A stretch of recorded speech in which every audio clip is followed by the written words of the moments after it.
እንዴት ናችሁልን? ተመልሰናል። ቪዲዮዎቻችንን ላይክ እያደረጋችሁና ቻናላችንን ሰብስክራይብ ያላደረጋችሁም ሰብስክራይብ እያደረጋችሁ ይህንን ቆንጆ ፊልም ተጋብዙልን። ፊልሙ ሲጀምር ቼን የሚባል ልጅ በአንድ የአዲስ ዓመት ዋዜማ ላይ በጭቃ ኬክ ለመስራት ሲሞክር እናየዋለን። በዛው ሰዓትም ሱዚ የተባለች ቆንጆ ልጅ መታ ለምን ይህን እንደሚያደርግ ጠይቀው ዛሬ ልደቴ ስለሆነ ነው፣ ይሄው ኬኩ ተዘጋጅቷል። አሁንም ግን የሚጎለው ነገር አለ፣ በኬኩ ለሻማ መደረግ እኮ አለበት ስትለው እሱ ግን አባቱ ቀኑ ሙሉ ይጠጣ እንዴት እንደሚጮህበትና እንደሚሰድበው ትዝ ይለዋል። ቢሆንም ግን ሻማውን ለማምጣት በድብቅ አባቱ ተኝቶ ወደ ነበረበት ቤት ሄድና ሻማዎቹን ሲወስድ ሳያስበው ከእጁ አምልጦት መሬት ላይ ይወድቃሉ። አባቱ ድምፁን ሰምቶ ከእንቅልፉ ሲነቃም ቼን በጣም ይደነግጣል። በዛው ሰዓትም ሁሉ ነገር በመስኮት ሆና ትከታተል የነበረችው ሱዚ ለቼንም ምንም አልሆነም፣ ሁሉም ነገር ሰላም ነው፣ ወደ ውጭ ና ትለውና ከዛም ሻማዎቹን ይዞ ይወጣና ሁለቱም አብረው ልደቱን ያከብራሉ። ስጦታ ትሰጠውና ይሄ ዳክዬ ነው አይደለም ጥንቸል ነው። ከዛም ሁለቱም አብሮ መጫወት ጀምረው ጥሩ ጓደኛሞች ሆናሉ። ነገር ግን በድንገት አንድ ቀን ጎረቤቱ ሱዚ ቤቷን ጥላ ለዘላለም መሄዷን አይቶ ብቸኛ ጓደኛውን ስላጣ ያዝናል። ከብዙ ዓመታት በኋላም ትልቅ ሆኖ የአሻንጉሊት ዲዛይነር የሆነውን ቼንን በጓደኛው የሰርግ አዳራሽ ውስጥ እናየዋለን። በሌላ በኩል ሱዚ የኬክ አዘጋጅ ስለሆነች እዛው ሰርግ ላይ ትገኛለች። የሰርጉን ኬክ አዘጋጅታ አልተወጣ ስትል ግን አንድ ልጅ ኬኩ እንዳበላሸው አይታ ተናዳ ስትወጣ ቼንን ታየውናም እርዳታ እንድታገኝ ጠራዋለች። ሁለቱም አንድ ሆኑ ስላላስታወሱ ሱዚ የኬኩ የተበላሸውን ክፍል እንዲደበቅ እንዴት መስተካከል እንዳለበት አስረዳውና ልክ እንደ ልጅነቷ በኬኩ ላይ ምን ተጨማሪ ነገር መደረግ አለበት እያለች ስታስብ ቼን የደነግጥና በውስጡም ምናልባት ያቺ የልጅነት ጓደኛዬ ትሆን እንዴ ብላ ያስብና ስጨርሶም አንዲት ልጅ መታ ሱዚን በስሟ ስትጠራት ቼን የልጅነት ጓደኛዋ መሆኗን ያረጋግጣል።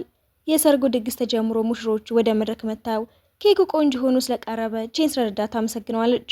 በዛው ሰዓት ሙሴ የሙሽራው ጓደኛ ሱዚ ደግሞ የሙሽሪት ጓደኛ መሆናቸውን ይረዳሉ። ሙሽሮቹም ከጠረጴዛው ስር ድንገተኛ ስጦታ እንዳስቀመጡ ለታዳሚው ተናግረው ሁሉም ሰው ስጦታው መክፈት ሲጀምር ሱዚ በውስጡም ለየት ያለ አሻንጉሊት ታገኝና እሷ የድመት አሻንጉሊት ስለምትወድ ትከፋለች።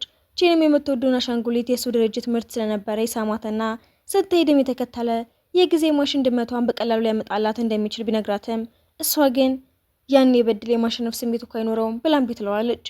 ሱዚ ባሱ ስትገባም ቼን ሁሉንም የአሻንጉሊት ሳጥኖች ይሰጣታል። በአንዱ ሳጥን ውስጥ የልጅነት ጥንቸሏን በድጋሚ ሰርቶ ያስቀመጠበትን ስታገኝ አንተ የልጅነት ጓደኛዬ ነህ እንዴ ትለውና ሁለቱም በደስታ በድጋሚ የቅርብ ጓደኛሞች ሆናሉ። ሱዚ ለምን የአሻንጉሊት ዲዛይነር እንደሆነ ስታይቃወም ቼን የልጅነት ጥንቸሏን እያየ ምክንያቱም በልጅነቴ አንዲት ልጅ ጥንቸል ሰርታ ስታይ ነበር፣ ያች ልጅ ናት ለአሻንጉሊቶች ፍቅር እንዲኖረኝ ያደረገችኝ። እሷም በልጅነቷ ለቼን የሰጠችውን አይነት ተመሳሳይ ጥንቸል እሷም ጋር እንዳለ ተነግረዋለች። እኔ በጣም ትልቅ ኬክ ጋጋሪ መሆን ፈልጋለሁ፣ ነገር ግን እናቴ ይህንን አታውቅም፣ ምክንያቱም እሷ አስተማሪ ለመሆን እየሞከርኩ ይመስላታል ትለውና ከሙሽሮቹ ከሁለቱ ባልና ሚስት ጓደኞቻቸው ጋር ይወጣሉ። ቼን ሱዚ ወደምትሰራበት ቦታ መሄድ ጀምርና እሷም የራሴን የኬክ መጋገሪያ ቤት መክፈት ፈልጋለሁ፣ ይሄ እኔ በጣም ትልቅ ህልም ነው። አዎ ታሳኪዋለሽ። አይኗን እያየም ከልጅነት በኋላ ይኸው ለሁለተኛ ጊዜ ተገናኝተናል። በፊት ጓደኛሞች ነበርን፣ አሁን ግን ዝም ብለሽ ጓደኛ ብቻ እንድትሆኝ አልፈልግም፣ ፍቅረኛ እንድትሆኝ እፈልጋለሁ። እባክሽ ፍቅረኛ ትሆኛለሽ ስላት እሷም በደስታ አዎ ትለውና ፍቅረኛሞች ሆነው በአንድ ቤት ውስጥ መኖር ጀምራሉ። ከተወሰነ ጊዜ በኋላም ሱዚ አሁን እኔም ትልቅ የኬክ ጋጋሪ ሆኛለሁ ብላ የምስራቹን ታበስራለች። ቼንም ለእሷ ያዘጋጀውን የጥንቸል አሻንጉሊት በስጦታ መልክ ስጣትም በጣም ልዩ እንደሆነች ይሰማታል። እሱም በድርጅቱ ውስጥም ስኬታማ እየሆነ ይመጣል። ከእርስ በርስ ውጪ ሌላ ማንም ስለማያስፈልጋቸው ሁሌም አብረው ያሳልፋሉ።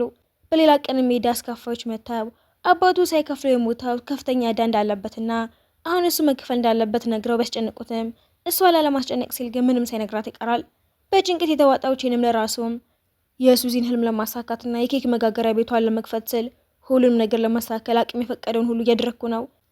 ጊዜያቶች አልፈውም የአዲስ ዓመት ዋዜማና የቼን ልደት ይደርሳል።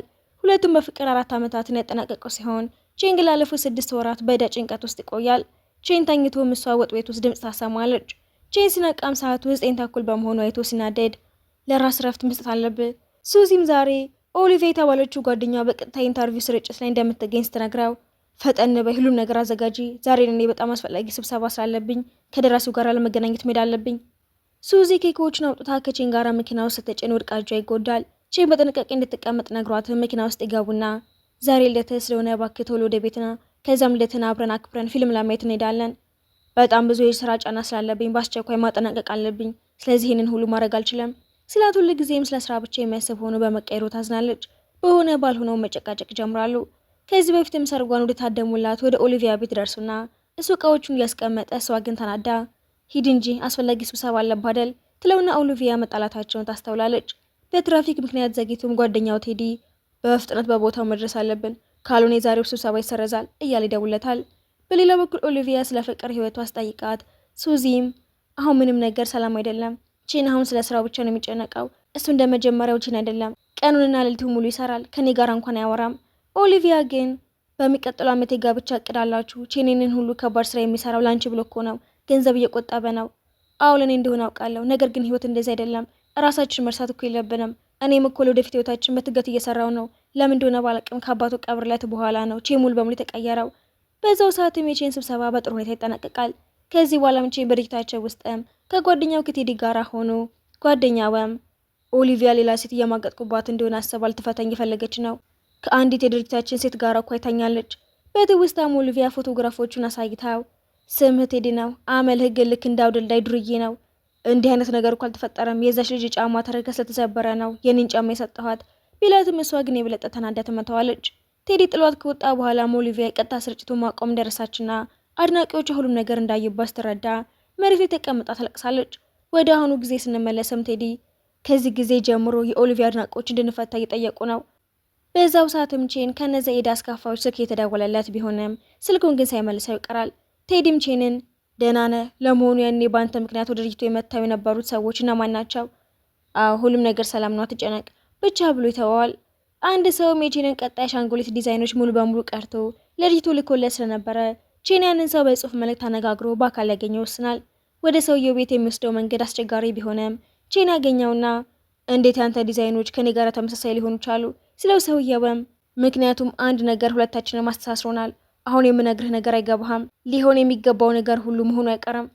ስለው ቼን ነገሩ ምንም ነገር ባይረዳውም ምርጫ ስለሌለ ወደ ድርጅቱ ሲመለስ ስራ አስኪያጁ አዲሱ የንግድ ስምምነት በመሳካቱ የተነሳ በምሽት ትልቅ ድግስ ማዘጋጀታቸውን ያበስረዋል። ቼንም ዛሬ ልደቴ ስለሆነ በፓርቲው ላይ መገኘት አልችልም። ስራ አስኪያጁ ግን ይሄ ስምምነት የተሳካው እኮ በአንተ ምክንያት ስለሆነ የግድ ፓርቲው ላይ መገኘት አለብህ።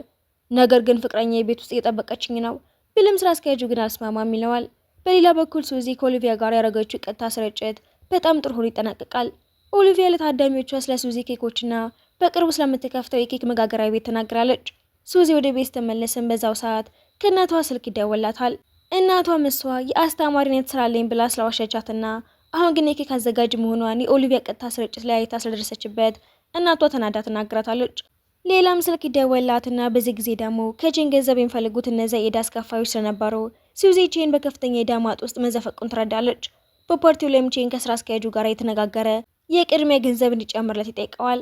ስራ አስኪያጁ ግን አስቀድሞ የደሞዙን 6 ወር በቅድሚያ እንደሰጠው በመግለጽ ጥያቄውን ውድቅ ያደርገዋል።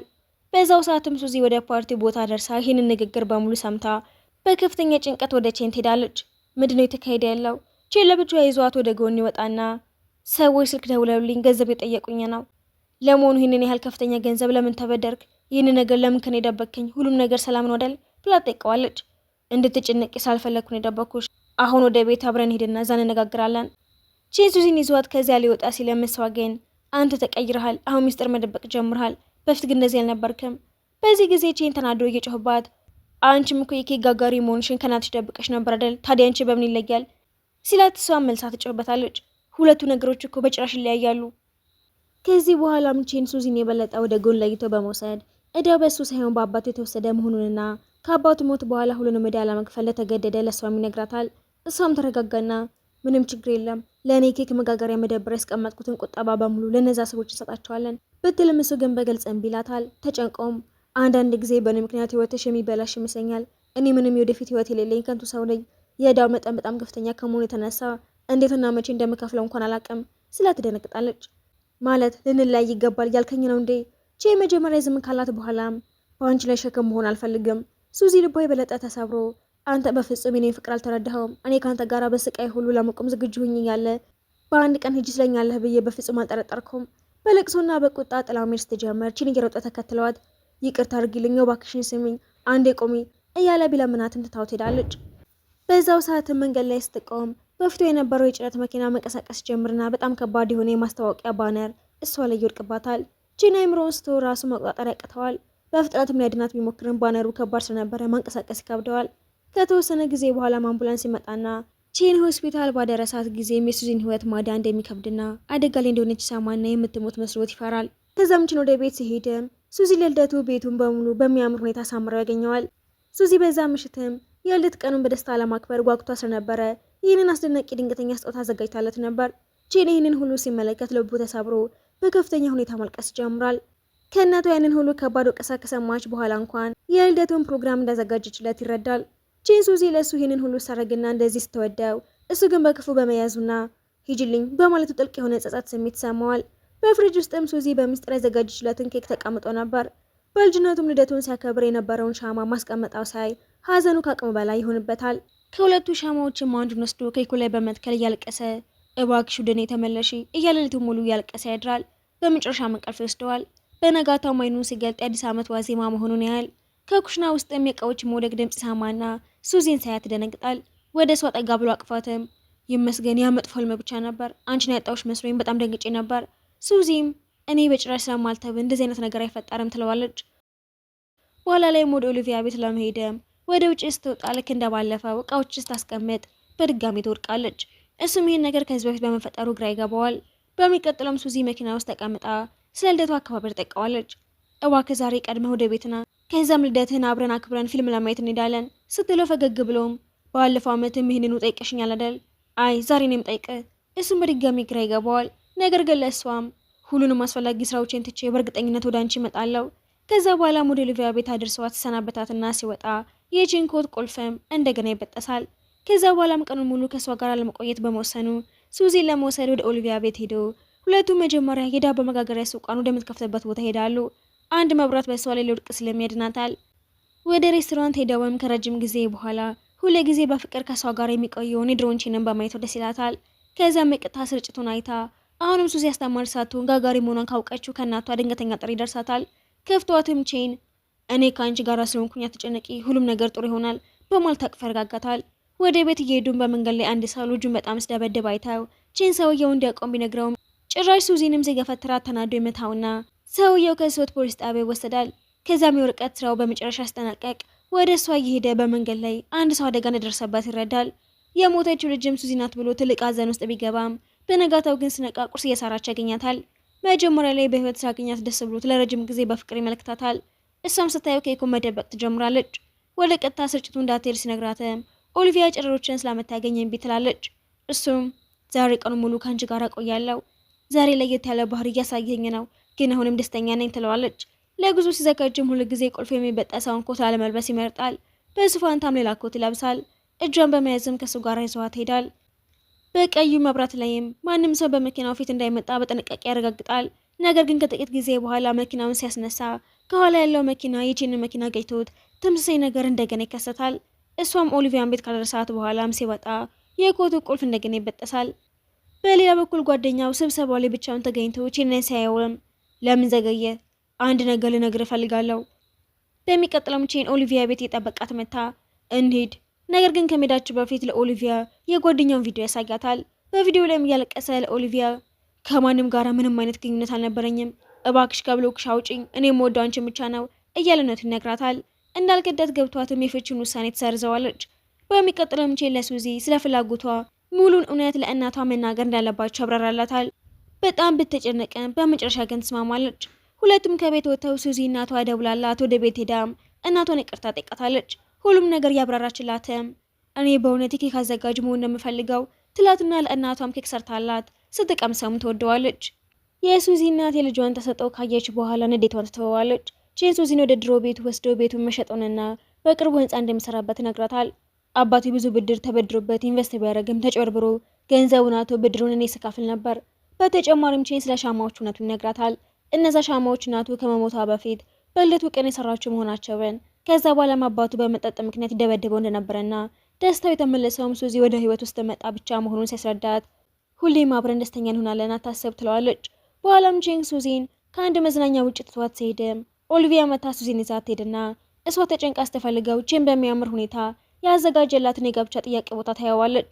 ቼን የምትሞት ስለሚመስለውና ምንም ነገር መለወጥ እንደማይችል ስትረዳ የመጨረሻ ድሉ ሊሆን ስለሚችል የሚገባትን ደስታ ሁሉ ሊሰጣት ይወስናል። ቀለበትም ያደርግላታል። ወደ ቤት ሲመለስም የሚፈጠረውን ስለሚያውቅ ተጨንቆ በመንገድ ላይ መኪና ሱዚ ሊገጫት ሲል ያድናትና ወዲያው ግን አንድ ትልቅ መኪና ከኋላ መጥቶ ቼን ሱዚን ገፍቶ በማውጣት ራሱ ይጎዳል። ከዛም ሆስፒታል ገብታም ከብዙ ጉዳት በኋላ ነቅታ ወላጆቿም ደስ ይላቸዋል። እሷም የሆነውን ባታስታውስም ስለ ቼን ጠይቃለች። ጓደኛዋም ምንም አታስታውሽም እንዴ? አደጋ ደርሶብሽ ነበር እኮ። የኔ ቼን ሴት አለ። እናቷ ቼን እሷን ለማዳን ህይወቱን የሰጠ መልካም ልጅ መሆኑን ትነግራታለች። ሱዚ በድንጋጤ ውስጥ ሆና ቼንን ጥሩልኝ፣ እሱ ውጭ እንዳለ አውቃለሁ፣ ጥሩት፣ አታስፈራራት በሉት እያለች ማልቀስ ትጀምራለች። እናቷ ትኩስ ቸኮሌት ስታመጣላትም ሱዚ ቼንን ቃላት ታስታውሳለች። ቼን ከእናቷ ጋር መጨረሻ ላይ ሲገናኝም አንድ ነገር በሆነ ባክሽ ሱዚን ጠብቂያት፣ እሷ ከመሾም ጋር ትኩስ ቸኮሌት ትወዳለች፣ የምትሄድበት አለህ እንዴ? አይ ለጥንቃቄ ነው ብሏት ነበር። ሱዚም እሱ ለሰው ያለውን ፍቅርና መስዋዕትነት አይታ ታለቅሳለች። ከዛም ጓደኛው መጥቶ ጥሩ ሁኔታ ላይ እንዳልሆንሽ አውቃለሁ፣ ግን ቼን ይሄ ሁሉ እንደሚፈጠር ቀድሞ ገምቶ ነበር፣ አስቀድሞ ይሄ እንደሚሆን ያውቅ እንደነበረ ይነግራታል። ቼን ከዚህ በፊት አግኝቶት እየተፈጠሩ ያሉት ነገሮች መጀመሪያ የሚታወቀው እንደሆነና አደጋ ሊፈጠር እንደሚችል ሱዚን በማንኛውም ዋጋም ለማዳን መወሰኑን አስረድቶት ነበር። ጓደኛውን በሰዓቱ እንደ ቀልድ ቢቆጥረውም አሁን ግን ጓደኛው በማለፉ ተጸጽቶ እውነቱ ለሱዚ ይነግራታል። ሱዚ ወደ ውጭ ወጥታ ጭቃ ስትረግጥ ቼን በልጅነቱ በጭቃ ኬክ ሰራ የነበረበትንና ኩሽና ውስጥ ደግሞ ሻማ የወደቀበት የልጅነት ትዝታዋ ይመጣላታል። ወዲያውኑ ወደ ቼን የድሮ የፈረሰ ቤት በኃይል ገብታ የመጨረሻዋን ሻማ ታገኛታለች። መጀመሪያ ላይ ቼን እንዲመለስ ለመመኘት ብታስብም ቼንን ባለፈው ጊዜ ተመሳሳይ ስህተት ደጋግሞ ይመኝ እንደነበረ ትረዳለች። ስለዚህ ሱዚ እኔና ቼን እንዳንገናኝ ይመኛለሁ ብላ ትመኛለች። ከዛም ጊዜ ወደ ኋላ ተመልሶ ኦሊቪያ ደውላ የሰርጓ ቀን መሆኑን ትነግራታለች። ሱዚ መጀመሪያ ከተገናኙበት 4 ዓመት ወደ ኋላ በመመለሷም ትደነግጣለች። ወደ ጓደኛው ሄዳም ስለ ቼን ስጠይቀው ጓደኛው ቼን ደህና መሆኑንና ሰርጉ ላይ እንደሚመጣም ይነግራታል። ሱዚ ግን ቼንን ላለማግኘት ተወስናም ብቻዋን ወደ ቤት ትሄዳለች። ባይገናኙም ቼን በህይወት በመኖሩ ደስ ይላታል። ከዚህ በፊትም ከቼን ጋር ቀጠሮ ወደ ነበራት ቦታ ቼን ሳይመጣ ቀድማ በመሄድ ትመለሳለች። ሱዚ ለእናቷም የኬክ ጋጋሪ መሆን እንደምትፈልግ እውነቱን ነግራት ቼን ሊገዛላት ያሰበውን የዳቦ መጋገሪያ ሱቅም ራሷ ትገዛዋለች። ከዛም የቼን አባት አታላዮች ድርጅቱ ውስጥ ያደርጉት የነበረውን ኢንቨስትመንት አስረድታ ከማጭበርበር ታድናቸዋለች። የብድር ችግሩም ይፈታል። ኦሊቪያ በቀጥታ ስርጭት ላይም ከፍቅረኛዋ ጋር አስጠጣላ ሱዚ መታስቆማቸው አንድ ላይ ደስተኛ ሆነው እንዲያሳልፉ ታደርጋቸዋለች።